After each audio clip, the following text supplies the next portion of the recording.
नमस्कार दोस्तों, कैसे हैं आप सभी लोग और आप सभी की पढ़ाई कैसी चल रही है। दोस्तों आज हम इस वीडियो में बात करने जा रहे हैं यूपी SSSC पेट 2021 से अभी आपकी एक भर्ती आने वाली है। वो है दोस्तों जूनियर असिस्टेंट की, यानी कि कनिष्ठ सहायक की भर्ती है। जहां तक मैं जितने लोगों को जानती हूं, जूनियर असिस्टेंट का एक चीज थोड़ा सा रिकॉर्ड बेकार है, वो ये है इसका रिजल्ट बहुत डिले में आता है। यूपी SSSC अभी जूनियर असिस्टेंट का आपको 2016 का रिजल्ट याद होगा। मैं कई लोगों के साथ जुड़ी भी हुई थी, उनके साथ उनके मूवमेंट्स में पार्ट भी लिया था जिससे कि उनका रिजल्ट जल्दी आ जाए। तो उनका रिजल्ट 2016 का भी जल्द ही आया है और इसी साल आपका 2019 का भी रिजल्ट अभी जल्द ही आया है। इस पूरी वीडियो में आपको पूरी प्रक्रिया बताऊंगी, फॉर्म तो आपको कैसे भरना है यही बताऊंगी, साथ ही साथ कैसे बताऊंगी तैयारी करनी जिससे कि आपका फाइनल सिलेक्शन हो जाए। ठीक है, तो दोस्तों वीडियो शुरू करते हैं। अगर आप चैनल पे नए होंगे चैनल को सब्सक्राइब जरूर कर लीजिएगा और कोई क्वेरी हो तो आप सीधे कमेंट सेक्शन में हमसे पूछ सकते हैं। साथ ही साथ टेलीग्राम ग्रुप पे जुड़ जाइएगा, जब इसके एग्जाम की तैयारी करनी होगी तो मैं पूरी तैयारी यहाँ पे अपने चैनल के माध्यम से आपसे करवाऊंगी। अब देखिए दोस्तों, यहाँ पे आपके जो पद आए हैं वो 1262 हैं। कितने पद हैं दोस्तों? 1262 हैं। जैसा कि आपसे हमेशा पता है 15 गुना को बुलाता है। मोटे तौर पे अगर देखा जाए यहाँ पर तो लगभग 30 गुना बच्चों को बुलाया जाता है फॉर्म के स्टार्टिंग में। तो 1200 को अगर आप देख लें, 1300 से मल्टीप्लाई कर लें तो लगभग 39,000 लोगों को बुलाया जाएगा। ठीक है, लगभग 38,000 से 39,000 के बीच में लोगों को बुलाया जाएगा। ठीक, अब हम बात कर लेते हैं दोस्तों, 1300 मान के चल रही हूँ, 1262 को 1300 मान रही हूँ, तब 39,000 बता रही हूँ। ठीक है, इससे कम ही लोगों को बुलाया जाएगा। इतने लोगों को मेन एग्जाम में बैठने के लिए बुलाया जाएगा। हम बात कर लेते हैं दोस्तों, चिकित्सा और स्वास्थ्य सेवाओं के 1148 पद हैं। उद्योग एवं उद्यम प्रोत्साहन के 114 पद हैं। यहाँ पे एक चीज और देखने वाली बात है कि आप में से कई लोगों ने अब तक पूछ लिया है, यहाँ पे लिखा है अस्थायी और यहाँ पे लिखा है स्थायी।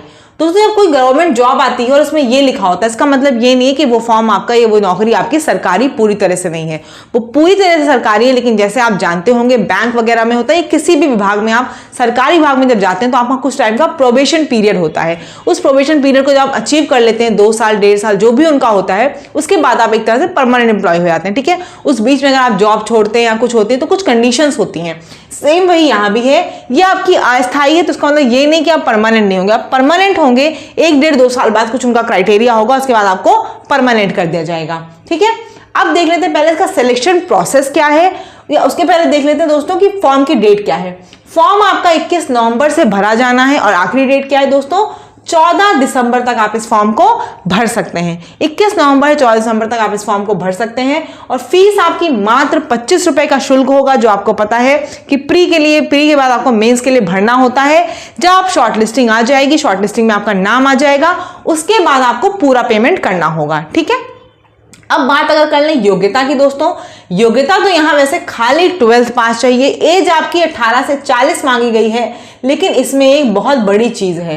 वो बहुत बड़ी क्या चीज है अभी मैं आपको समझ में आ जाएगी कि 12th वालों को इस फॉर्म को भरना चाहिए या नहीं। ठीक, हम बात कर लेते हैं सिलेक्शन प्रोसेस की पूरी। पहले सिलेक्शन प्रोसेस में दोस्तों क्या क्या चीज है, एक तो आपका रिटर्न होता है। ठीक है, जब आप रिटर्न क्वालिफाई कर लोगे, कट ऑफ निकलेगी, अगर उसमें सेलेक्टेड हो गए तो आपको टाइपिंग के लिए बुलाया जाएगा। जितने भी पद होते हैं ना, उसका 10 गुना टाइपिंग के लिए बुलाया जाता है। यानी कि यहाँ सोच लीजिए अगर 38,000 लोग होंगे तो उसमें से 12,000, क्योंकि 1262 है ना, तो 12,000 लोगों को टाइपिंग के लिए बुलाया जाएगा। 10 गुना को टाइपिंग के लिए बुलाया जाता है रिटर्न क्वालिफाई करा के।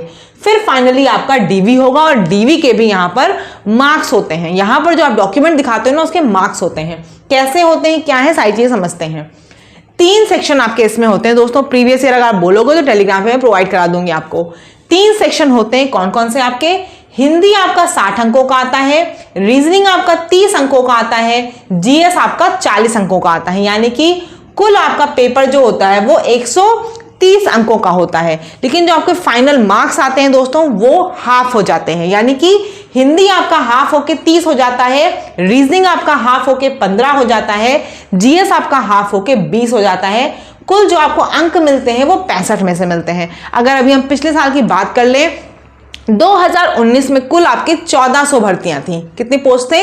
1400 पद थे दोस्तों। तो वहां पर जो कट ऑफ गई थी वो गई थी आपकी 42 पॉइंट समथिंग बॉयज की और 43 समथिंग गर्ल्स की, ठीक है, ये कट ऑफ गई थी, गर्ल्स की थोड़ी सी ज़्यादा गई थी। बॉयज़ की 42 के लगभग थी, 65 में से बता रही हूँ, और गर्ल्स की 43 थी, जिनको टाइपिंग के लिए बुलाया गया था। फाइनल जो गई थी कट ऑफ वो तो दोस्तों जनरल की 75.8 गई थी। कितनी गई थी? जनरल की 75.8, यानी कि अगर आप बॉर्डर पे रहेंगे तो आपका सिलेक्शन होना फाइनल में मुश्किल होगा। तो इसलिए टाइपिंग तो है यहाँ पर, उस पर तो ध्यान देना ही है, लेकिन आपको मेरिट अपनी इतनी रखनी है रिटर्न में ही कि आपका फाइनल सिलेक्शन हो जाए, ठीक है। यहां बात कर लेते हैं कितनी देर का पेपर होगा। आपका 90 मिनट का पेपर होगा, 1/4 की नेगेटिव मार्किंग होगी, ठीक है। ये सारी चीजें मैं आपको बता दी है। जब आप फॉर्म भर लेंगे एक बार, इसकी डेट आ जाएगी तो पूरी तैयारी मेरे चैनल पे कराई जाएगी। अगर आपको मेरे पढ़ाने का तरीका पसंद आता हो तो चैनल को सब्सक्राइब जरूर कर लीजिएगा। उस समय हम लोग पूरी क्लासेस हिंदी, रीजनिंग, जीएस की कैसे पेपर आते हैं, क्या चीजें आती हैं, सब आपको डिटेल में पढ़ाऊंगी, ठीक है। अब बात कर लेते हैं दोस्तों, रिटर्न आपका हो गया, 65 में से आपके नंबर आ गए 48, हम ये मान के चल रहे हैं। आपको बुलाया जाएगा टाइपिंग के लिए। टाइपिंग में दोस्तों हिंदी की टाइपिंग होगी और इंग्लिश की टाइपिंग होगी। हिंदी की टाइपिंग 25 वर्ड्स पर मिनट होते हैं। सबसे अच्छी बात यहां पर यह जूनियर असिस्टेंट में, चाहे आप टाइपिंग को मंगल में करिए, चाहे आप कृति देव में करिए, कोई इशू नहीं है, किसी में भी आप कर सकते हैं, जिसमें आप कंफर्टेबल हो उसमें करिए। जब आप टाइपिंग देने जाएंगे तो वहां पर आपसे पूछ के कि आपको कौन सी टाइपिंग आती है, मंगल वालों को अलग बिठाया जाता है, कृति देव वालों को अलग बिठा दिया जाता है और उनकी टाइपिंग करा दी जाती है। यानी कि बहुत अच्छी इस एग्जाम में यही बात है कि आपको कोई भी टाइपिंग आती है, चाहे मंगल चाहे कृति देव, परेशान होने की जरूरत नहीं है, उसी एक से आपका काम हो जाएगा। दूसरा आपको होगा 30 वर्ड्स पर मिनट इंग्लिश में टाइपिंग की जरूरत है। ये दोनों जो आप कर लेंगे प्रॉपर, आपका वहां लिख के आ जाएगा, वहां पे पूरा लिख के आता है कि आपने कर लिया कि नहीं, कि आपको तुरंत देने के बाद समझ में आ जाएगा कि हाँ मेरा हो गया टाइपिंग, लिख के आ जाता है कि इतनी आपकी स्पीड आ गई है।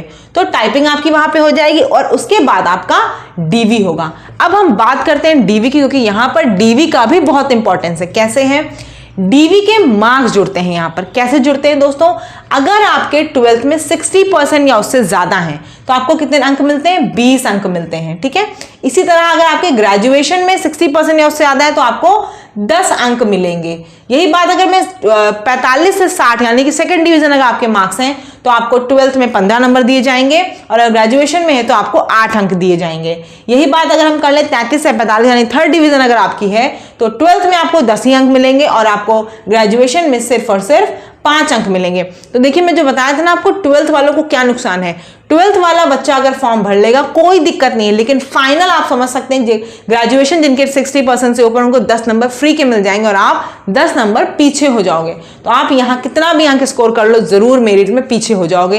ये मैंने अभी तक किसी को नहीं देखा कि जिसने 12th किया और उसका फाइनल सिलेक्शन हो गया हो, अगर ग्रेजुएशन वाले बच्चे भी हैं वहां पर।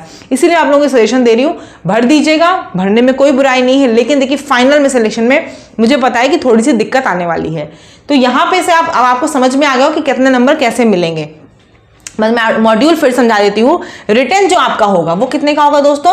65 अंकों का होगा। 65 में से जो भी आपके अंक आएंगे वो आएंगे। फिर आपका क्या होगा? टाइपिंग होगा। टाइपिंग के कोई मार्क्स नहीं है, टाइपिंग आपकी सिर्फ क्वालिफाइंग है, सिर्फ आप दोगे और क्वालिफाई करोगे। क्या क्वालिफाई करना है? 25 वर्ड्स आपका हिंदी का है और 30 वर्ड्स आपका इंग्लिश का है। फिर आपकी क्या है? फिर आपकी डीवी है। डीवी के मार्क्स हैं, कितने मार्क्स हैं डीवी के दोस्तों?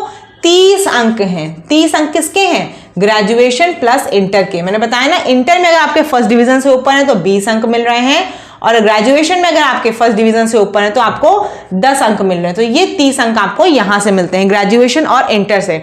बाकी अकॉर्डिंगली यहां पर लिखा हुआ है, आप देख सकते हैं जितने आपके डिवीजन होंगे आप नंबर यहां जुड़ जाएंगे। प्लस बच्चे कितने? ये तो 95 अंक हुए। 5 अंक का आपका स्पोर्ट्स कोटा होता है। कितना होता है स्पोर्ट्स का? तो आपके मिला के 100 हुए। 100 में से मेरिट बनती है, तो 5 अंक आपका स्पोर्ट्स का होता है। उसमें कैसे नंबर मिलते हैं? अगर आप अंतरराष्ट्रीय स्तर पे खेले होते हैं यानी इंटरनेशनल लेवल के खिलाड़ी होते हैं तो आपको पूरे 5 अंक मिल जाते हैं। नेशनल लेवल के खेले होते हैं या फिर आप राष्ट्र लेवल के होते हैं तो आपको 4 अंक मिलते हैं। राज्य स्तर खिलाड़ी होते हैं, स्टेट लेवल के होते हैं तो आपको 3 अंक मिलते हैं। इसी तरह अगर आप बात कर लें कि आप जनरल के हैं, जनरल के यानी आपने यूनिवर्सिटी लेवल पे खेला है, कॉलेज लेवल पे या स्कूल लेवल पे आपने स्पोर्ट्स खेला है तो आपको 2 अंक मिलते हैं, यानी मैक्सिमम आपको स्पोर्ट्स से भी 5 अंक मिल जाते हैं। इस तरह से कुल आपके 100 अंक होते हैं और 100 अंक में से आपकी जो भी मेरिट बने, जैसे मैंने बताया अभी आपकी 2019 की जो मेरिट गई थी वो 75.8 गई थी जनरल के लिए। ठीक, और बात कर लूँ यहाँ पे ट्रिपल सी की भी रिक्वायरमेंट है। ट्रिपल सी या उसके इक्विवेलेंट आपके पास जरूर होना चाहिए। आप डीवी जब कराने जाओगे ना तो वहां पर आपसे ट्रिपल सी या उसके इक्विवेलेंट आपसे मांग की जाएगी। तो आपके पास जो भी हो ट्रिपल सी का सर्टिफिकेट उसको देख लीजिए, क्योंकि जो नोटिफिकेशन आएगा उसके पहले का वो ट्रिपल सी सर्टिफिकेट मांगते हैं। ट्रिपल सी सर्टिफिकेट नहीं हो तो आपके पास जो भी हो BCA MCA जो भी आपने किया हो वो आपके पास लेवल होना चाहिए। मुझे उम्मीद है कि आपको ये सारी बातें बहुत अच्छे से समझ में आ गई होंगी जूनियर असिस्टेंट की। अभी आपको करना क्या है, खाली फॉर्म भरना है। फॉर्म के बाद आपको पता है शॉर्ट लिस्टिंग होगी। शॉर्ट लिस्टिंग के मोटे तौर पर बता दो दोस्तों, जिसके भी नॉर्मल स्कोर, जो स्कोर होते हैं, परसेंटाइल की बात नहीं कर रही हूं, 70 के ऊपर है, 70 के ऊपर है, उनके चांसेस ज्यादा हैं बुलाए जाने के। उनसे कम वालों के तो चांसेस थोड़े से कम ही मुझे लग रहे हैं। तो जिनके 70 से ज्यादा है वो भी मैं नहीं कहूंगी बिल्कुल कंफर्म ही है, लेकिन फिर भी उनके होने के या बुलाए जाने के चांसेस हैं। उनसे कम वालों के तो चांसेस बहुत ही कम है।